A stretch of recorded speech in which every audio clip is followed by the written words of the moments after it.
Olá, seja muito bem-vinda, seja muito bem-vindo. Aqui é o Nada Trivial. Hoje é quinta-feira, no nosso quadro Turma do Fundão, nós vamos falar sobre neurociência e educação. E eu estive na Bet Educar semana passada e realmente, como maior feira, né, de educação do nosso país, em termos de volume, de, né, anunciantes, patrocinadores e pessoas ali nos estandes, né, realmente é gigantesco. Tomaram lá todo o pavilhão do Center Norte, realmente uma feira muito, muito grande. E passeando, você vê basicamente 3 temas, né. A tal da inteligência artificial na educação, os softwares, né, os aplicativos de gestão escolar e os materiais de socioemocional, né. Alguns inclusive com elementos ligados à educação parental, uso da tecnologia, administração da relação do indivíduo com o mundo digital. Está todo mundo aí bastante polvorosa em relação a isso. E toda essa história começa lá na nova BNCC, né, que agora já não é nem tão nova, né, mas na última lei, né, na última base nacional comum curricular, que colocou vários itens ligados ao desenvolvimento socioemocional como parte do processo de educação, nas escolas formais, né. Isso antigamente era tido como um papel, parte da família, parte de outras agremiações, como o esporte ou a religião, né, e agora isso vem em definitivo para a dinâmica da escola formal, da escola comum. E para a neurociência, o que é exatamente esse desenvolvimento socioemocional? Aonde é que a gente vê algum tipo de desvio, né, de objetivo, de intencionalidade, e que tipo de contribuição a gente pode fazer, é o que eu quero tratar aqui nesse vídeo com você.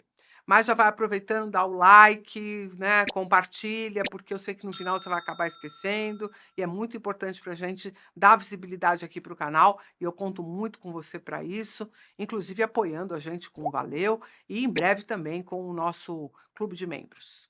Fique atento que em breve nós vamos lançar essa modalidade aqui no Nada Trivial. Muito bem, socioemocional para neurociência. Primeira coisa, né, que tem a ver com faixa etária, que tem a ver com o próprio desenvolvimento do cérebro. O cérebro não se desenvolve de forma homogênea o tempo inteiro, todas as áreas simultaneamente. Essa é uma visão, provável de quem imagina que o cérebro como um todo faça a mesma coisa, né. E é comum a gente perguntar para as pessoas: "Ah, qual que são as funções cerebrais?" E as pessoas limitam as funções cerebrais basicamente ao pensamento, à memória, ao conhecimento, né, enquanto hã, outras funções, vamos dizer assim, do ser humano ou da mente humana estão coligadas a uma outra esfera de coisas que muita gente chama simplesmente de mente ou alma ou espírito, né, aí nós vamos ter várias outras nomenclaturas para falar dessa dualidade. Para a neurociência, a primeira coisa é que tudo está acontecendo no cérebro e nem tudo está se desenvolvendo ao mesmo tempo. Até porque algumas funções cerebrais dependem de que algumas outras sejam desenvolvidas antes, certo? Então, por exemplo, não existe vida social sem que haja uma dinâmica emocional. Isso é uma condição, está diretamente ligada à outra. E também não existe vida social, também não existe uma dinâmica social sem que o indivíduo se perceba como um e o outro sendo um outro, né. Então nós vamos ter aí importantes marcos no desenvolvimento da criança que vão nos ajudar a compreender essa dinâmica. Primeira delas, então, a vida emocional de uma criança. Desde muito pequena, desde o nascimento, provavelmente na vida intrauterina, já existem, reações emocionais sendo executadas, obviamente, em função do estado, em função das experiências que esse feto e essa criança, esse bebê, estão, vivenciando, né.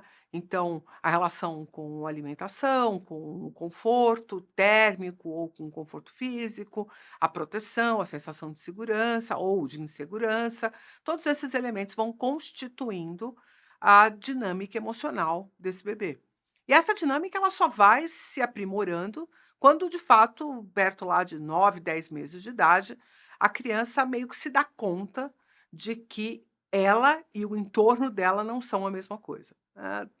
cai a ficha de que o indivíduo é um indivíduo, né, e que ele está separado principalmente da sua mãe ou do seu cuidador principal. Então, essa vivência é muito importante para a gente constituir 2 marcos, hã, que estão diretamente associados a esse universo do socioemocional. Primeiro, uma dinâmica emocional, que muitas vezes, durante muito tempo, vai ser o recurso mais importante que o ser humano tem, né, hã, ao nascimento, porque não existem outros recursos. Não é porque a emoção é mais importante, porque nesse momento a gente é mais frágil. Não, é porque não tem outra coisa. Não tem outra função cognitiva que permita que você compreenda o mundo que não seja através dos sentidos e do que esses sentidos provocam nas emoções. Então, a dinâmica emocional é uma dinâmica estrutural para o desenvolvimento de um ser humano e, na verdade, dos animais. Aqui eu estou considerando especificamente o ser humano, mas todos os mamíferos possuem essa necessidade, né?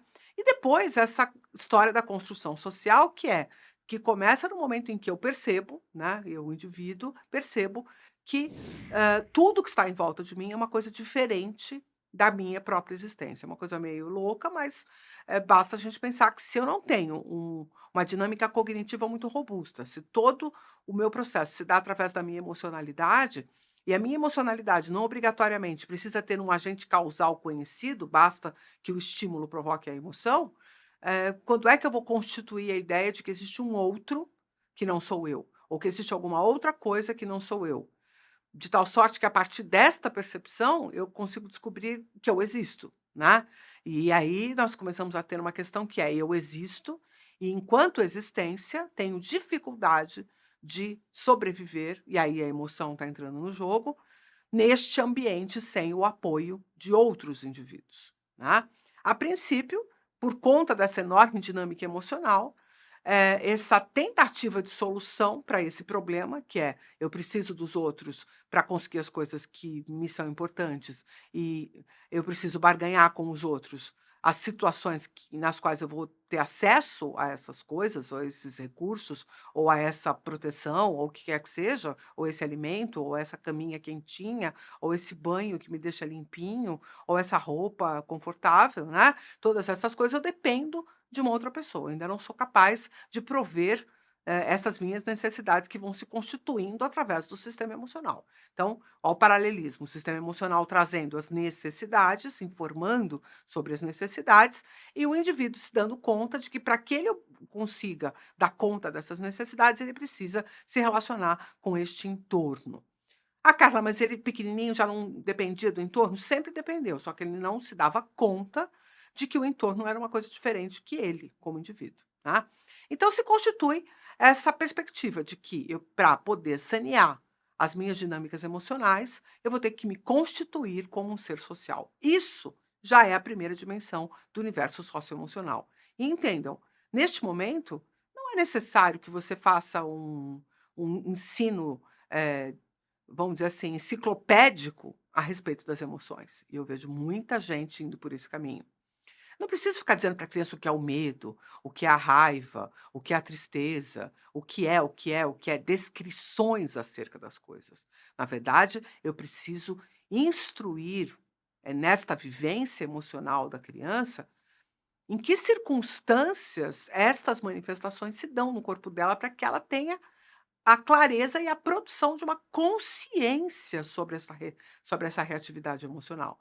Mas não a partir de nomes ou nomenclaturas, mas a partir desta relação entre a visceralidade, portanto, o que eu sinto, o que é um frio na barriga, um aperto no peito, uma angústia, e a consequência disso em relação ao meu comportamento ou à experiência que eu estou vivenciando. E de imediato, uma vez que nós estamos falando já de uma fase escolar, uma criança usando suas, eh, capacidades ou habilidades sociais para conseguir minimizar o sofrimento emocional dela. Esta deveria ser a visão, especialmente para um primeiro desenvolvimento socioemocional, que a gente pode entender que vai aí até 7, 8 anos de idade, onde o que você precisa é, através de experiências, seja por histórias, seja por narrativas, ou seja até mesmo por trazer à tona circunstâncias que o indivíduo vivenciou, começar a negociar como que a vivência social pode ser um bálsamo, ou pode nos ajudar a resolver essas questões emocionais. Quando isto não se apresenta dessa forma, quando a estrutura social se apresenta como algo que se impõe ao indivíduo, como algo que é externo a ele, que o manipula e que tem poder sobre ele, que é geralmente como a sociedade resolve a criança que não obedece, a criança que não barganha, a criança que não negocia, a criança que não cumpre os combinados. Então a gente vai usar o poder, né, do regramento, a força ali da autoridade, da hierarquia. E é aí que a gente quebra esse processo de aprendizado muito valioso que vai se dar nesse primeiro momento, né. Num segundo momento, esta relação do emocional com o social começa a falar sobre, o papel social que este indivíduo gostaria de estar ocupando. Então, até a entrada, né, da adolescência, ele vai começar, ou ela, ou ele, ou, né, o indivíduo vai começar a procurar compreender que papel ele está executando nesse dilema social, justamente para entender qual é o tamanho e o poder da barganha que ele tem em cada ambiente, em cada situação. Então, é uma coisa em casa, outra coisa na casa da avó, outra coisa na escola, outra coisa na casa da amiguinha, do amiguinho, que tem a mãe e o pai. Então ele vai percebendo papéis, circunstâncias, situações nas quais ele opera com papéis sociais distintos e que por isso mesmo as vivências são outras e que, portanto, ele se organiza para continuar obtendo do meio aquilo que ele necessita ou aquilo que ele deseja, certo? Então, pautado de novo a partir de uma emocionalidade. E por fim, na terceira fase em que a educação formal endereça esse problema do socioemocional, nós já temos o universo dos desejos de papéis sociais que se quer ocupar e a construção de novas relações que perspassam muitas vezes, né, se afastam da dinâmica familiar e passam a preencher a dinâmica do cotidiano do indivíduo, né. Então, para a gente poder fazer um paralelo disso com a neurociência, e eu não quero deixar esse vídeo aqui com 200 minutos, que é o que seria necessário para a gente poder esmiuçar esse papel, cada uma dessas fases diz respeito a amadurecimentos de áreas distintas do cérebro, né? E de funções distintas. Só nesta última fase, que se continua, inclusive, com a fase do jovem adulto, vamos falar aí entre 13, 14 anos e até 24, 25 anos de idade, é a fase na qual definitivamente as relações socioemocionais irão se estruturar para além da família. E aqui é a etapa mais complexa para o indivíduo, porque até então ele contava com aspectos não emocionais, atentem a isso, aspectos afetivos, que é uma categoria da dinâmica emocional, que é quando você, por afeto, né, por se afetuar a alguém, você tem compromissos de cuidado, você tem compromissos associados ao desenvolvimento desse indivíduo. Veja que na escola acontece a mesma coisa. A criança, né, o pré-adolescente, ele consegue compreender na figura daquele professor de sala, ou de um tutor, ou alguém que esteja mais próximo daquela turma, uma figura ainda de afeto. E o pior desta terceira fase do socioemocional é que nem sempre nós vamos, né, ter à nossa disposição relações de afeto quando a gente se lança para o mundo. Então aqui vira um paradigma bem importante a gente compreender que o nosso social se expande e, se afasta daquele nicho, protegido para se lançar no mundo onde nem sempre os afetos são uma garantia de resultado. Atentem para o fato de que à medida que a gente vai inserindo esse indivíduo na sua vida digital, isso não significa assistir vídeos ou assistir algum programa ou jogar algum joguinho, isso não está diretamente associado a essa dinâmica da terceira fase, mas na terceira fase esse indivíduo começa a se relacionar muito fortemente com outras pessoas através das chamadas redes sociais, né, que estão aí justamente para construir teias de relacionamento social para além dos seus vínculos de afeto. E aqui, então, ele enfrenta realmente uma porção de condições sociais nas quais, ele vai sofrer, por exemplo, bullying e, ao invés de ter uma legião de pessoas para cuidar ou para reagir àquilo, ele vai muitas vezes sofrer calado e tentar resolver isso sozinho, porque vai ficando cada vez mais complicado chamar o pai e a mãe para defendê-lo de bullying quando ele tem 15, 16, 17, 18 anos de idade, ou para defendê-lo de uma traição afetiva ou de uma traição de um amigo, né. ele começa a enfrentar essas problemáticas socioemocionais sozinho. E aí ele cada vez mais precisa de respaldo, de um desenvolvimento das suas fortalezas interiores, do seu autoconhecimento, da sua estima, da sua autoestima, para que ele possa se posicionar adequadamente no meio em que ele está. Então, para a neurociência, cada uma das fases da vida tem uma demanda socioemocional um pouco diferente.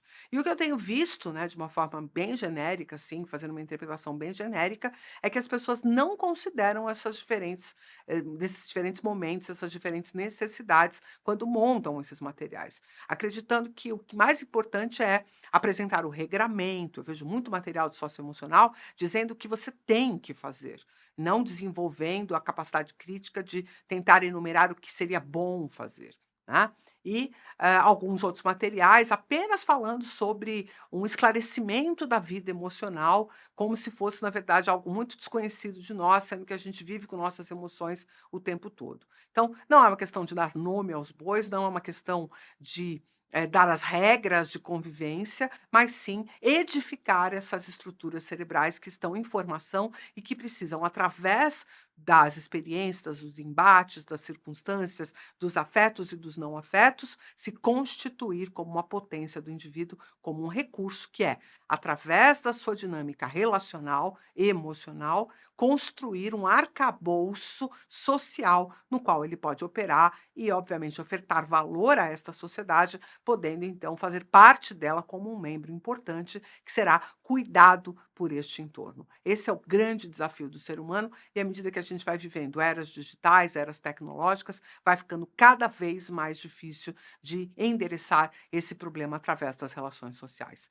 É isso que eu gostaria de trazer como provocação para você que é professor, para você que é pai, para você ampliar a ideia sobre o que é o desenvolvimento socioemocional, muitas vezes lembrando que nós, como já disse num vídeo aqui há cerca de 2 semanas, deixamos de lado nossa capacidade de ensinar a transcendência, e isso vai fazer uma baita de uma falta justamente no começo da idade adulta e depois em todas as decisões que vão levar o indivíduo a uma outra condição de relacionamento com os seus vínculos sociais. Curtiu? Então deixa aí seu like, se você não deixou no começo do vídeo que eu pedi, né?